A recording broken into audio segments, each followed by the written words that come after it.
नमस्कार, स्वागत है आप सभी का आपके ऑफिशियल यूट्यूब चैनल गुरुजी स्पेशल क्लासेस में। मैं हूं निमाई साना, आपके समक्ष उपस्थित हूं साइकोलॉजी विषय वस्तु को लेकर। स्टूडेंट्स, आज की क्लास में हम बात करने वाले हैं आनुवांशिकता और पर्यावरण के प्रभाव के बारे में, यानी कि effect of heredity and environment, जो आपका थर्ड चैप्टर है वो आज हम शुरू करने वाले हैं। तो चलिए स्टार्ट करते हैं और जानते हैं कि जो आपकी आनुवांशिकता और पर्यावरण का किस तरीके से प्रभाव होता है किसी भी बालक के डेवलपमेंट पर। तो देखिए, आनुवांशिकता क्या है ये जानना सबसे पहले ज़रूरी है। सबसे पहले हम इसमें आनुवांशिकता को जानेंगे और उसके बाद हम पर्यावरण यानी एनवायरनमेंट के बारे में जानेंगे, और तभी हमें ये पता चल पाएगा कि इसका किस तरीके से इफेक्ट होता है उस बालक के डेवलपमेंट पर। तो चलिए स्टार्ट करते हैं और जानते हैं आनुवांशिकता यानी हेरिडिटी, जिसको हम इंग्लिश में कहते हैं। तो हेरिडिटी होता क्या है? देखिए, आनुवांशिकता मानव व्यक्तित्व के विकास हेतु आधार प्रदान करती है। इसका मतलब ये है कि किसी भी मनुष्य की जो पर्सनैलिटी है उसके डेवलपमेंट में जो आधार है यानी कि बेस का काम है वो किसका होता है? हेरिडिटी का होता है, यानी आनुवांशिकता का होता है। किसी भी बच्चे के डेवलपमेंट में उसकी जो पर्सनैलिटी आपको दिखाई देता है वो डिपेंड किस पर करता है? आनुवांशिकता पर। यानी कि उस बच्चे को जैसे आनुवांशिकता प्राप्त होगी उसका जो व्यक्तित्व होगा, उसकी जो पर्सनैलिटी होगा वो उसी तरीके से डेवलप होगा। इसका मतलब हेरिडिटी का बहुत बड़ा रोल होता है किसी भी बच्चे के डेवलपमेंट पर।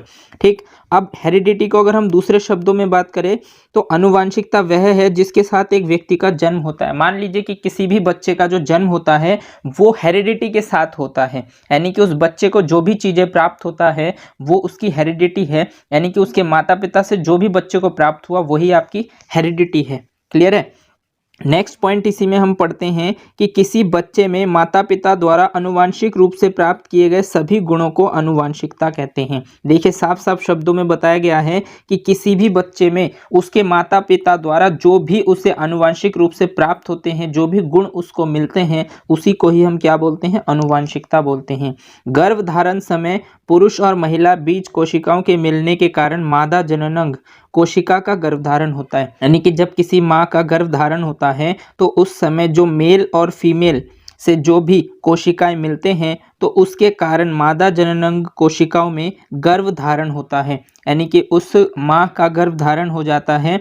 और गर्भधारण के बाद क्या होता है? निषेचित अंडे को युग्मनज के रूप में जाना जाता है, और जो भी अंडा निषेचित होते हैं उसे हम युग्मनज बोलते हैं, यानी जाइगोट बोलते हैं। तो आप समझ सकते हैं कि मेल से और फीमेल से जो भी आपके स्पर्म और ओवम मिलते हैं तो उससे जो एग बनता है उसको हम जाइगोट कहते हैं, जाइगोट के रूप में जानते हैं। देखिए, युग्मनज में 46 गुणसूत्र होते हैं। बहुत ही इंपॉर्टेंट पॉइंट है स्टूडेंट्स, एक बार यहाँ से प्रश्न पूछा जा चुका है कि युग्मनज में कितने गुणसूत्र होते हैं, तो आपको पता है 46 गुणसूत्र होते हैं। मतलब किसी भी बच्चे के डेवलपमेंट में 23 गुणसूत्र उसे माँ से प्राप्त होते हैं और 23 गुणसूत्र उसे पिता से प्राप्त होते हैं। तो इस बात को ध्यान रखेंगे। यहाँ से ये फैक्चुअल पॉइंट है। यहाँ से यूपीटेट में एक बार प्रश्न पूछा जा चुका है कि जो युग्मनज होते हैं, यानी कि जो जाइगोट होते हैं, उसमें कितने गुणसूत्र होते हैं। तो ध्यान रखेंगे आप, 46 गुणसूत्र होते हैं और उसमें 23 गुणसूत्र माता से और 23 गुणसूत्र पिता से प्राप्त होते हैं। ठीक,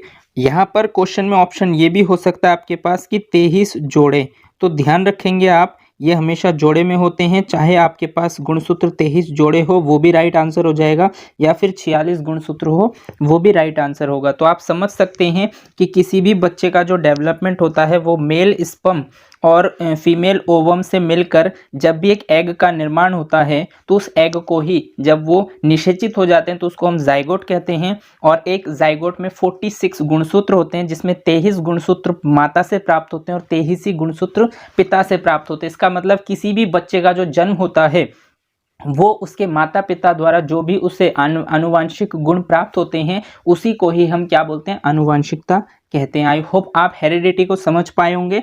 आनुवांशिकता क्या होता है, इसमें कितने गुणसूत्र होते हैं, और माता पिता द्वारा जो भी बच्चे को गुण प्राप्त होते हैं उसी को ही हम क्या कहते हैं? आनुवांशिकता यानी हेरिडिटी कहते हैं। आई होप आप हेरिडिटी को अच्छे से समझ पाए होंगे। चलिए अब हम स्टार्ट करते हैं और देखते हैं कि एनवायरनमेंट क्या होता है। देखिए, एनवायरनमेंट यानी कि जिसको हम हिंदी में कहते हैं पर्यावरण। आप समझ सकते हैं कि पर्यावरण क्या होते हैं, एनवायरनमेंट क्या होते हैं। तो पर्यावरण में हमारे आसपास के सभी पहलू शामिल होते हैं, यानी कि हमारे आसपास के जो भी पहलू हैं वो सब क्या है? आपके पर्यावरण है। ठीक है, ये कारक किसी व्यक्ति के विकास को प्रभावित करते हैं। ये जो फैक्टर है यानी कि जो पर्यावरण फैक्टर है, ये किसी भी बच्चे के विकास को क्या करते हैं, प्रभावित करता है। यानी कि मानकर चलिए कि आपने बच्चे को अच्छा एनवायरनमेंट नहीं दिया तो उस बच्चे का डेवलपमेंट भी ठीक नहीं होगा। और मान लीजिए आपने किसी बच्चे को अच्छा एनवायरनमेंट प्रोवाइड कराया तो उस बच्चे का डेवलपमेंट भी निश्चित है। तो इसीलिए आपको ये जानना ज़रूरी है कि एनवायरनमेंट क्या होते हैं और इसका क्या इफेक्ट होता है। तो नेक्स्ट देखिए, पर्यावरण उसके जीन को छोड़कर वह सब कुछ है जो किसी व्यक्ति प्रभावित करता है। यानी कि यहाँ पर क्या है कि पर्यावरण उसके जीन को छोड़कर, देखिए जो जीन है आपके पास यानी कि जो हेरिडिटी है, जीन मतलब गुणसूत्र होते हैं। गुणसूत्र कितने होते हैं आप जानते हैं, 46 गुणसूत्र होते हैं। तो किसी भी बच्चे को जो उसके माता पिता से जो भी 46 गुणसूत्र प्राप्त होते हैं, इनको छोड़कर बाकी सब कुछ आप एनवायरनमेंट कह सकते हैं। यानी कि जो 46 गुणसूत्र होते हैं या 23 जोड़े गुणसूत्र के होते हैं, ये उस बच्चे की हेरिडिटी है। और इसके अलावा बाकी जो भी कुछ है वो सब के सब आप एनवायरनमेंट कह सकते हैं। तो इसीलिए पॉइंट बताया गया है कि पर्यावरण उसके जीन को छोड़कर वह सब कुछ है जो किसी व्यक्ति को प्रभावित करता है। अब देखिए नेक्स्ट पॉइंट इसी में आपको बताया गया है, पर्यावरण में शारीरिक, सामाजिक, नैतिक, आर्थिक, राजनीतिक, पारंपरिक और भावनात्मक बल जैसे कई प्रकार के बल शामिल हैं। यानी कि जो आप अगर एनवायरनमेंट की बात करेंगे तो एनवायरनमेंट में शारीरिक बल भी होगा, सामाजिक बल भी होगा, नैतिक बल भी होगा, आर्थिक बल भी होगा, राजनीतिक और पारंपरिक बल भी होंगे। इसके अलावा भावनात्मक बल जैसे कई प्रकार के बल मिलकर एक एनवायरनमेंट को क्रिएट करते हैं, एक एनवायरनमेंट को बनाते हैं। देखिए स्टूडेंट्स, ये पॉइंट बहुत ज़्यादा इंपॉर्टेंट है कि शिक्षक को सर्वश्रेष्ठ वातावरण प्रदान करने का प्रयास करना चाहिए। इसका मतलब क्या होता है, अगर आप इस पॉइंट को ध्यान रखेंगे तो आपके हर एक क्वेश्चन इस टॉपिक से रिलेटेड सही होंगे। इसका रीज़न क्या है कि जब आप एज अ टीचर किसी कक्षा में जाएंगे, किसी स्कूल में जाएंगे, तो वहाँ पर जितने भी बच्चे होंगे उन सभी बच्चों का डेवलपमेंट करना ये आपका परम धर्म है। तो इसीलिए आपकी कोशिश ये होनी चाहिए कि आप उस स्कूल में जाकर उस एनवायरनमेंट को इस तरीके से क्रिएट करें ताकि वहाँ पर बच्चा बहुत ही आसानी से अपना जो है विकास कर पाए। इस तरीके के एनवायरनमेंट क्रिएट करना आपका परम धर्म है और आपको ये करना होगा। अगर आप ऐसा करते हैं या इस तरीके की आप सोच रखते हैं तो आपके हर एक क्वेश्चन साइकोलॉजी से रिलेटेड ठीक होंगे, क्योंकि आयोग जो है वो चाहती आपसे ये है कि आप वहाँ पर अपने सुखों को ना देखें, आप वहाँ पर बच्चों का किस तरीके से ज़्यादा विकास कर सकते हैं वो कीजिए।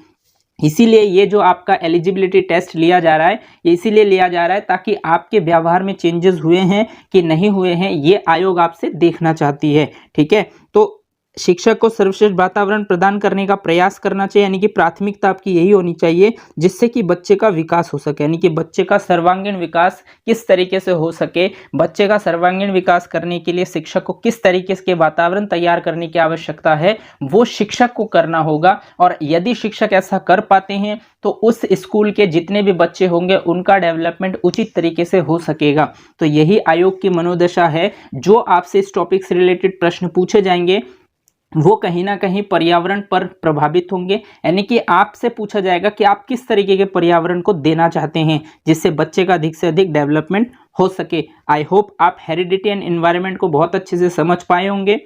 चलिए आगे बढ़ते हैं और देखते हैं आगे के पॉइंट्स के बारे में। चलिए स्टूडेंट, नेक्स्ट पॉइंट हम इसमें पढ़ते हैं, एक समान और भ्रांतीय जुड़वा। देखिए एक समान और भ्रांतीय जुड़वा क्या होते हैं, तो सबसे पहले आपको जानना होगा कि जुड़वा क्या होते हैं। तो देखिए जुड़वा कितने टाइप्स के होते हैं, तो जुड़वा दो टाइप्स के होते हैं। एक होते हैं आपके आइडेंटिकल और दूसरा होता है आपके फैटर्नल। ठीक, तो आइडेंटिकल जुड़वा यानी आइडेंटिकल ट्विन का मतलब होता है एक समान जुड़वा, एक समान। ठीक, यानी आइडेंटिकल जो ट्विन होते हैं इसका मतलब होता है एक समान जुड़वा, और जो आपके फैटर्नल ट्विन होते हैं इसका मतलब होता है भ्रांतीय, यानी भ्रांतीय का मतलब होता है डिफरेंट। तो इसका मतलब स्टूडेंट ये है कि मान लीजिए कि आप ट्विन के बारे में जानना चाहते हैं, तो ट्विन जो है आपके टू टाइप्स में होते हैं। एक होते हैं आपके आइडेंटिकल यानी कि एक समान, जैसे कि फॉर एग्जांपल के लिए जैसे बॉय है, यानी कि जो बच्चे जुड़वा होते हैं जैसे बॉय हो गया या फिर आपके गर्ल हो गए, तो ये सारे आपके कैसे हो जाएंगे, आइडेंटिकल ट्विन। ठीक, और जो फैटर्नल होते हैं, फैटर्नल का मतलब ये होता है स्टूडेंट्स कि भ्रांति, यानी कि डिफरेंट होते हैं। बॉय गर्ल भी हो सकते हैं, कुछ भी हो सकते हैं, इसमें अलग अलग कंडीशंस होते हैं। तो देखिए जो आइडेंटिकल जुड़वा होते हैं ये मोनोजाइगोटिक की वजह से होते हैं। मोनो का मतलब होता है एक, और जब एक जाइगोट से ट्विन बनते हैं तो एक ही जाइगोट से जब ट्विन बनेंगे तो वो सेम टाइप के जेंडर होंगे, या तो बॉय होगा दोनों या फिर दोनों ही गर्ल होंगे, क्योंकि उनके जो जाइगोट है वो एक ही है। बट जब फैटर्नल की बात करेंगे तो ये डिफरेंट और इसीलिए इसको बोलते हैं डाइजाइगोटिक। ठीक है, डाई फॉर आप जानते हैं कि डाई का मतलब क्या होता है, टू, तो इसका मतलब डाइजाइगोटिक, यानी कि जब दो अलग अलग जाइगोट से जब बच्चे बेबी का जन्म होता है दो अलग अलग जाइगोट से, तो उस केस में बॉय भी हो सकते हैं और गर्ल भी हो सकते हैं, कुछ भी हो सकते हैं। तो कहने का मतलब ये है कि जो आप ये टॉपिक पढ़ने वाले हैं वो आप पढ़ने वाले ट्विन के बारे में, और ट्विन को हम हिंदी में कहते हैं जुड़वा। और जुड़वा आपके कितने प्रकार के होते हैं, दो प्रकार के होते हैं। एक होते हैं आपके आइडेंटिकल, जिसे हिंदी में हम बोलते हैं एक समान। एक समान का मतलब होता है जैसे अगर बॉय है तो दूसरा बेबी भी बॉय होगा, या फिर अगर एक बेबी गर्ल है तो दूसरा भी आपका क्या हो जाएगा, गर्ल हो जाएगा। इसका मतलब ये जो बेबी बनते हैं, ये जो बेबी होते हैं, ये मोनोजाइगोटिक होते हैं, यानी कि एक ही जाइगोट से ही दोनों बेबियों का जन्म होता है। बट अगर हम दूसरे पॉइंट पर बात करें तो दूसरा जो ट्विन होता है जिसे हम बोलते हैं फैटर्नल ट्विन, इसको हिंदी में हम बोलते हैं भ्रांतीय जुड़वा। और भ्रांतीय जुड़वा का मतलब होता है स्टूडेंट्स, ये डाइजाइगोटिक होते हैं, यानी कि दो जाइगोट से बेबियों का जन्म होता है। इसमें जो है वो डिफरेंट हो सकते हैं, सेम भी हो सकते हैं, लेकिन इसमें कंफर्म नहीं होता कि दोनों के दोनों सेम होंगे। बट जो आइडेंटिकल होते हैं उसमें फैक्ट होता है कि अगर बॉयज हुआ तो दोनों ही बॉयज होंगे और अगर गर्ल हुए तो दोनों ही गर्ल्स होंगे। तो इस तरीके से आई होप आप ट्विन के बारे में समझ पाए होंगे। चलिए डेफिनेशंस को देखते हैं और समझते हैं कि जो एक समान और भ्रांतीय जुड़वा होते हैं वो क्या होते हैं। तो देखिए, ये भ्रांतीय और एक समान जुड़वा के बारे में हम क्या जानेंगे कि एक समान जुड़वा मतलब एक समान जुड़वा मादा जननांग कोशिका से उत्पन्न होते हैं, यानी कि जो मादा जननांग कोशिका होते हैं वहां से एक समान जुड़वा उत्पन्न होते हैं। एक समान जुड़वा एक दूसरे से समानता रखते हैं, यानी कि अगर हम एक समान जुड़वा यानी आइडेंटिकल ट्विन की बात करते हैं तो वो एक दूसरे से कैसे होते हैं, समानता रखते हैं, यानी कि इक्वलिटी दर्शाते हैं। और वे हमेशा समान लिंग के होते हैं। देखिए, वे हमेशा कैसे होंगे, समान लिंग के होंगे। अगर एक बेबी बॉय होगा तो दूसरा भी बॉय होगा, और अगर एक बेबी गर्ल होता है तो दूसरा बेबी भी गर्ल ही होंगे। तो इसका मतलब ये हुआ कि ये कैसे होते हैं, एक दूसरे के साथ समानता रखते हैं। ये पॉइंट आपका नहीं होगा स्टूडेंट्स। अधिकांशतः ये देखा गया है कि जो बेबी होंगे या तो वो भाई भाई होंगे या फिर वो बहन बहन होंगे। तो इस प्रकार के जो बेबी होते हैं उसको हम क्या बोलते हैं, एक समान जुड़वा यानी आइडेंटिकल ट्विन। अब चलिए हम नेक्स्ट पॉइंट पर बात करते हैं, भ्रांतीय जुड़वा क्या होते हैं। पॉइंट स्टूडेंट्स है भ्रांतीय जुड़वा, यानी कि जिसे हम बोलते हैं फैटर्नल ट्विन। तो फैटर्नल ट्विन क्या होते हैं, भ्रांतीय जुड़वा दो भिन्न अंडाणुओं के अंकुरण से होते हैं, यानी कि दो अलग अलग जो अंडाणु होते हैं उनके अंकुरण से जो जुड़वा ट्विन होते हैं उनको हम बोलते हैं फैटर्नल ट्विन यानी भ्रांतीय जुड़वा। एक व्यक्ति के जीवन में आनुवांशिकता महत्वपूर्ण कारक है। बिल्कुल सही बात है स्टूडेंट्स, किसी भी बच्चे के जीवन में आनुवांशिकता एक महत्वपूर्ण कारक है। मान लीजिए कि दो पेरेंट्स हैं जिनका आईक्यू लेवल जो है वो बिलो से भी कम है, मतलब वो मंदबुद्धि माता पिता हैं, तो उनके जो बच्चे होंगे वो डेफिनेटली मंदबुद्धि होंगे। बहुत कम केसेस ऐसे होते हैं जहां पर उनके बच्चे मंदबुद्धि के नहीं होते हैं। तो इसका मतलब ये होता है स्टूडेंट्स, एवरेज माइंड में आप कैलकुलेट नहीं कर सकते, बट अगर आप मंदबुद्धि माता पिता के बच्चे को देखेंगे तो वो मैक्सिमम चांसेस पर 90% कंडीशंस पर ऐसे होंगे कि वो बच्चे भी मंदबुद्धि के होंगे। चलिए स्टूडेंट नेक्स्ट पॉइंट पर बात करते हैं, आपके लिए है प्रकृति बनाम पालन पोषण। देखिए, प्रकृति को हम कहते हैं नेचर और पालन पोषण को हम कहते हैं नर्चर। तो नेचर वर्सेस नर्चर क्या होता है, तो देखिए नेचर वर्सेस नर्चर इसका मतलब होता है प्रकृति बनाम पालन पोषण। अगर हम आसान शब्दों में बात करें तो प्रकृति यानी नेचर, हेरिडिटी, और पालन पोषण आपका क्या हो जाएगा, एनवायरनमेंट। तो नेचर वर्सेस नर्चर या फिर प्रकृति बनाम पालन पोषण, इसके बारे में देखिए कि जैसे आपकी प्रकृति यानी आनुवांशिकता को जैविक रूप से स्थानांतरित किए गए कारकों की समग्रता के रूप में परिभाषित करते हैं, यानी कि जो आपकी आनुवांशिकता है वो जैविक रूप से स्थानांतरित किए गए फैक्टरों पर कारकों की समग्रता के रूप में परिभाषित करते हैं। देखिए, आनुवांशिकता कोई भी जैविक प्राणी में स्थानांतरित किए गए सभी कारकों के समग्र रूप को आनुवांशिकता कहते हैं। यानी कि कोई भी जीवित प्राणी होते हैं, जैविक प्राणी होते हैं, उसमें अगर हम जितने भी फैक्टर होते हैं सभी फैक्टरों को समग्र रूप से हम ट्रांसफर कर देते हैं एक प्राणी से दूसरे प्राणी में, उसको हम क्या बोलते हैं, आनुवांशिकता यानी हेरिडिटी कहते हैं। सेकेंड पॉइंट पर अगर हम बात करें तो देखिए, पर्यावरण उन स्थितियों की समग्रता है जो व्यवहार में सुधार लाने अथवा व्यवहार को प्रेरित के रूप में कार्य करता है। मतलब अगर मैं आपसे बात करूं सीधी बात, पर्यावरण यानी एनवायरनमेंट क्या होता है, तो इन्वायरमेंट होता है उन स्थितियों की समग्रता, यानी कि वो सिचुएशन यानी कि वो सभी सिचुएशन जिसमें आप उनके व्यवहार में सुधार ला सकते हैं या आप उनके व्यवहार को प्रेरित कर सकते हैं अच्छे कार्यों को करने के लिए। यानी कि अगर आप किसी भी बच्चे के व्यवहार को सुधारने के लिए या उसके व्यवहार को प्रेरित करने के लिए आगे के लिए जो भी आप समग्र स्थितियां उस बच्चे के सामने रखते हैं उसी को ही हम क्या बोलते हैं, पर्यावरण। और इस पर आपको सबसे ज्यादा जोर देना है, क्योंकि जिस ऑप्शन में आपको पर्यावरण से रिलेटेड बातें हो जाएंगे वो डेवलपमेंट के लिए बेस्ट ऑप्शन होगा और आपको प्राथमिकता भी पर्यावरण की तरफ ही देने हैं। इस पर जो साइकोलॉजिस्ट है आपके वुडवर्थ साहब, वो क्या कहते हैं, देखिए, एक बच्चे की वृद्धि और विकास में दोनों ही समान रूप से आवश्यक है। देखिए, एक बच्चे की वृद्धि यानी ग्रोथ एंड डेवलपमेंट के लिए दोनों ही समान रूप से आवश्यक है। समान रूप से का मतलब यह है कि किसी भी बच्चे के डेवलपमेंट के लिए हेरिडिटी एंड एनवायरनमेंट दोनों का ही होना आवश्यक है। अगर आप इन दोनों में से किसी एक से उस बच्चे के लिए वंचित रखेंगे किसी भी एक को, तो उस बच्चे का डेवलपमेंट कहीं ना कहीं रुक जाएगा और उसका डेवलपमेंट सही तरीके से नहीं हो पाएगा। इसका मतलब यह है कि आप किसी भी बच्चे के डेवलपमेंट में इन दोनों चीजों पर ध्यान रखेंगे, लेकिन अगर आप हेरिडिटी की बात करते हैं तो हेरिडिटी आप जो है बदल नहीं सकते।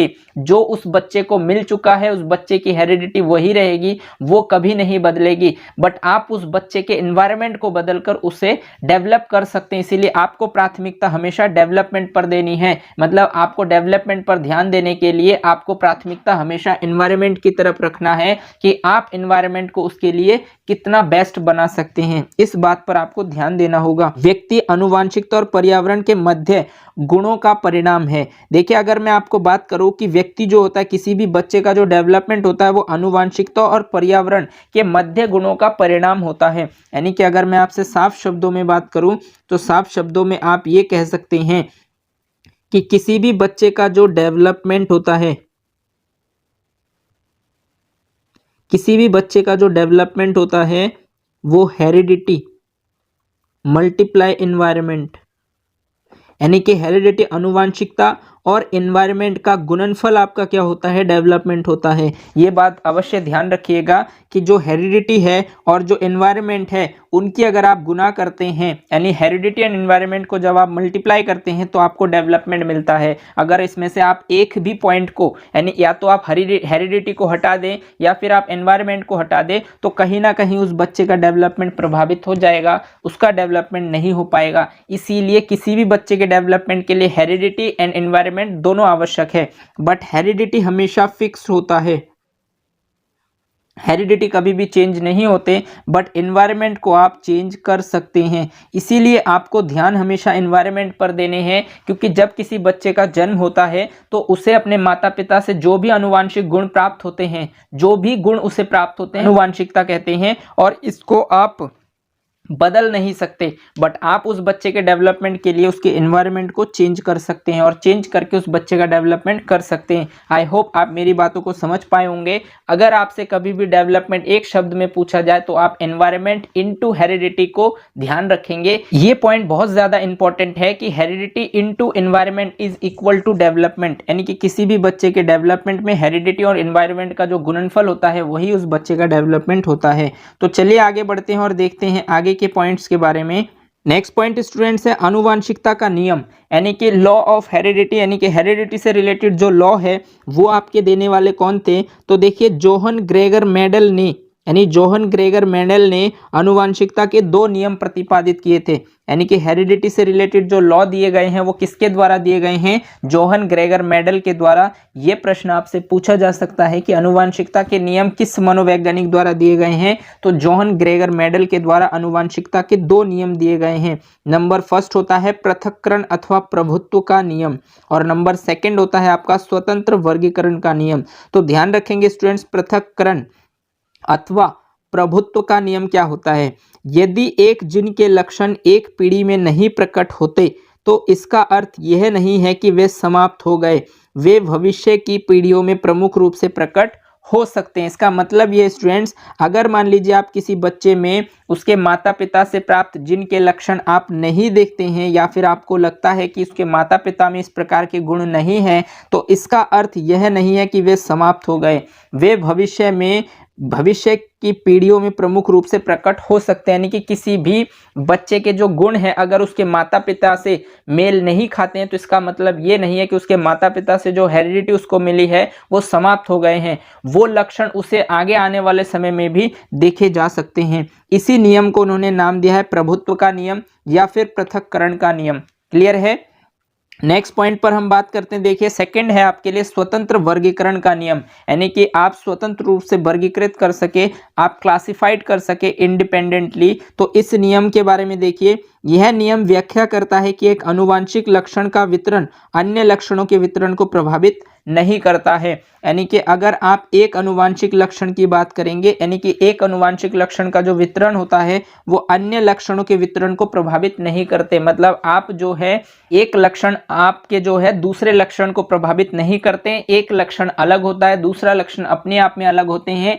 कोई ऐसा कंडीशन नहीं होता कि आपके एक लक्षण दूसरे लक्षण को खत्म कर दे या फिर दूसरे लक्षण को प्रभावित कर दे। तो इसी नियम को उन्होंने नाम दिया था स्वतंत्र वर्गीकरण का नियम। यहां से प्रश्न आपसे पूछे जा सकते हैं कि आनुवांशिकता के नियम किस मनोवैज्ञानिक द्वारा दिए गए हैं। तो वो दिए गए हैं जॉन ग्रेगर मेंडल के द्वारा। और जॉन ग्रेगर मेंडल ने आनुवांशिकता के कितने नियम दिए हैं? तो 2 नियम दिए हैं। कौन कौन से नियम दिए हैं? तो फर्स्ट नियम है पृथक्करण का नियम, या फिर फर्स्ट का दूसरा नाम प्रभुत्व का नियम भी होता है।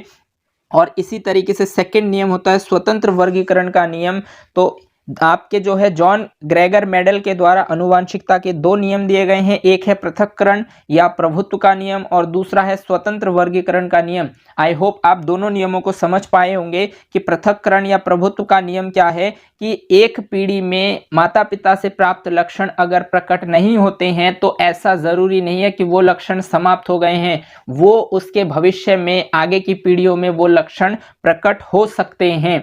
इसी को हम पृथक्करण या प्रभुत्व का नियम कहते हैं। और दूसरा होता है स्वतंत्र वर्गीकरण का नियम। स्वतंत्र वर्गीकरण के नियम का मतलब होता है कि एक नियम उसके दूसरे नियम को प्रभावित, मतलब एक आनुवांशिक जो लक्षण होते हैं वो दूसरे आनुवांशिक लक्षण को प्रभावित नहीं करते हैं। आई होप आप आनुवांशिकता के नियम को समझ पाए होंगे।